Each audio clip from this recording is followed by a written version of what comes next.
Higher education and online learning. Is the future of learning at our fingertips? Analysis questions. These are questions to think about before continuing with this video. Number 1. What theories are related to online learning? Number 2. How has online learning evolved over time? Number 3. What are your thoughts around the future of online learning for higher education? Definitions. What is online learning?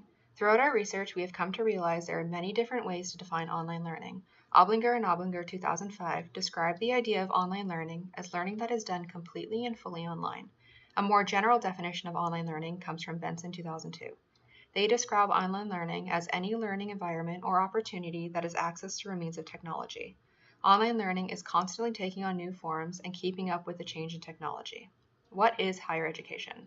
Higher education is considered education that is post-secondary school. Examples of higher education could include university, trade programs, college, online degree programs, etc. History of online learning and higher education in Canada. Most people think online learning is a relatively new phenomenon. Type the history of online learning into any search engine and you will quickly see there are various definitions of what online learning is. Since there is no overall agreement of what online learning is and what it encompasses, there are reports from as early as the 1950s. For the most part, it seems it was defined early on as a computer or technology-assisted learning that took place outside of a traditional classroom. 1959, a professor from the University of Illinois created Plato, a computer-based education system. 1968, University of Alberta began offering online courses for their students in medicine using the IBM Networks 1500. 1976, the world's first remote community college, Coastline Community College. 1988, the University of Guelph used online learning for the first time with COSI, an online computer-mediated communication system. Why an educational institution would want to use an online learning approach. The growth of online learning through higher education has been driven by learners who desire flexibility in scheduling, access to course resources, geographic location. Through providing online learning options, higher learning institutions can benefit from increased enrollment and revenue, enhance the teaching and learning environment, stay relevant with current technology. Statistics. Canada has a progressive online learning market. Almost all Canadian colleges and universities now offer some sort of online courses. Online enrollments have expanded at a rate of 10 to 15% every year over the last 5 years. Online learning now constitutes between 12 to 16% of all post-secondary teaching for credit. Why students choose online learning. Online learning makes learning accessible and feasible for higher education students. By allowing them to learn in an online environment without neglecting other responsibilities in their lives, it allows for flexibility while still being able to achieve their academic goals. Online learning also brings together students who wouldn't necessarily be able to be in a classroom environment together due to distance. This allows for a more diverse group of students who bring different experiences and knowledge to the online learning environment. Predominant theories that inform higher education's approach to online learning. There are multiple theories surrounding online learning in higher education: cognitivism, connectivism, behaviorism, and constructivism. However, we feel the two main theories are connectivism and cognitivism. We just considered Bates' 2014 explanation of these theories. Connectivism supports the idea that learning is not achieved through one person, but through a variety of interconnected networks.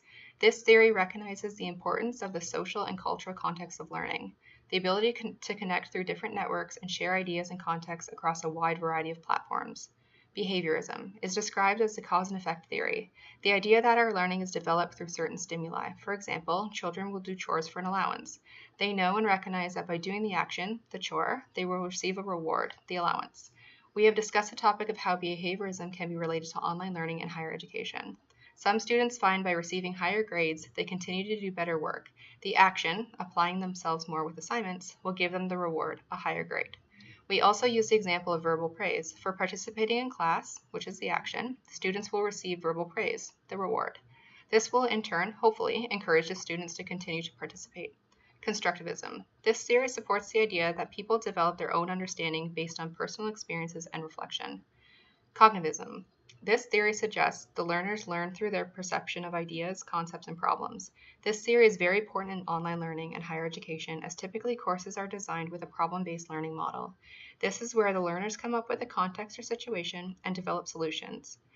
These contexts are based on the different learners' perception of situations that are created. In a group, different learners have different experiences and knowledge that they bring to the table. By accessing multiple learners' perception and understanding, it helps to develop a solid knowledge base when approaching the developed problem.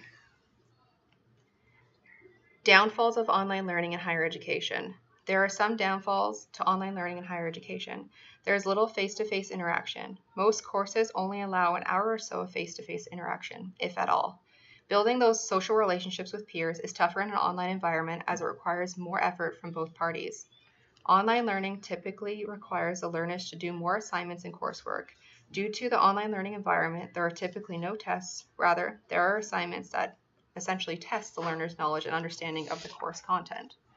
Also, with online learning, it requires a high level of self-discipline. It requires the learners to stay focused, on task, and to be self-motivated to show up. Food for thought. Take a second to think about these questions. What made this course delivery method most appealing to you? And is it possible to still build positive social relationships that go along with the university experience in an online learning environment? Consider this comparison. Meet two recent grads, Carla and Lena. Carla is a recent graduate from a university program which was offered in a traditional classroom and lecture hall.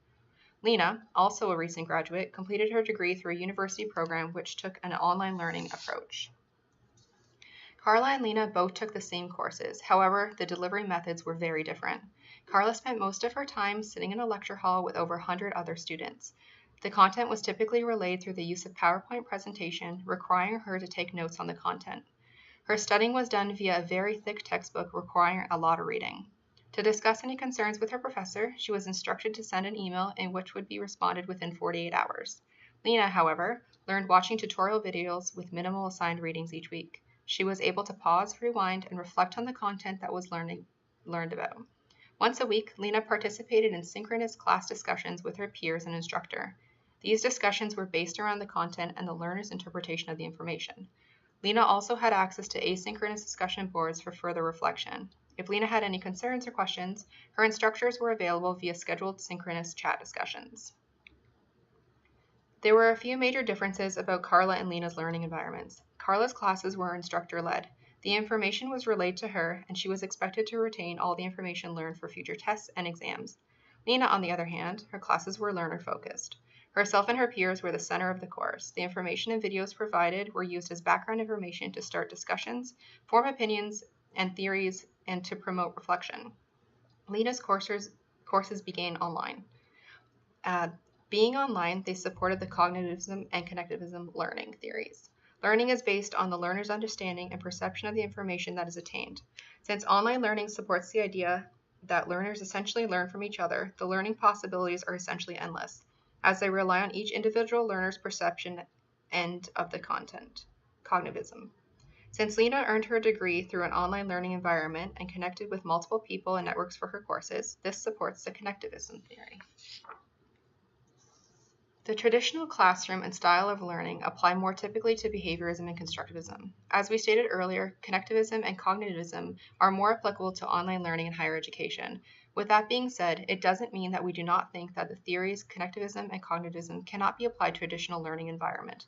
There is most definitely collaboration within a traditional environment. It is usually just applied in a different way. For instance, group work in a traditional classroom usually results in every group coming to the same conclusion when problem solving. Whereas with online learning, most groups veer into solving the problem in their own way, based on their personal beliefs and experience, because with problem-based learning, that is more common because there is no right answer, and you are to form your own problem. The major reviews of online learning in higher education. Online learning is accessible and removes the barriers of location for higher education. Eliminating the relocation of learners to attend in-class studies, online learning allows learners to essentially learn from anywhere. As tuition and costs of living keep rising, online learning addresses the issues of access, cost, and quality.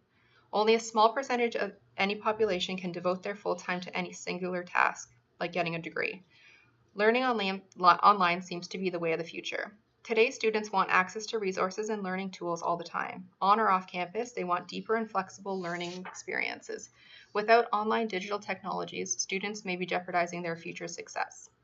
There are a couple great quotes that describe the benefits of online learning in higher education. The first, by Renee Patton, 2018, digital technology can supply the framework to support new learning approaches that engage students, bolster new revenue streams, cut operational costs, and preserve highly valued school and university brands and reputations. And the second, also by Renee Patton, 2018, for both students and teachers, connectivity facilitates greater collaboration, enabling people to develop increasingly connected communities in their chosen fields. Being more available to students can also empower teachers to deliver more innovative, exciting lectures, whether face-to-face or online, while offering more personalized feedback and mentoring. Student reviews of online learning in higher education. There are some mixed reviews around online learning. Based on each individual student's way of learning or self-motivation, online learning may or may not work for everybody. All of the following reviews were taken from Debbie Morrison's article, What Students Really Think About Online Learning. The first, I liked the course because it was easier to complete all of the work. I was able to do everything on my own with a deadline at the end of the week. I also liked the weekly discussion boards. Another quote, I really appreciated this course being offered in the online format. It allowed me to fit into my schedule easily. It was an effective alternative to taking the class physically. Another quote, the group project, I chose this course because I don't have time, working, school, and running a household to work with other people. I work best alone and was not able to participate much in this. And the last quote, the online environment, I tried it, but I will most likely be taking courses in person from now on. I have found that I struggle with time management and would benefit from a scheduled class meetings. Synthesis questions. Number 1, why do you think online learning is structured the way that it is in regards to higher education? Number 2, do you think behaviorism has a place in online learning? And number 3, will online learning be the way of the future? What is the importance of keeping the traditional learning environments, if any?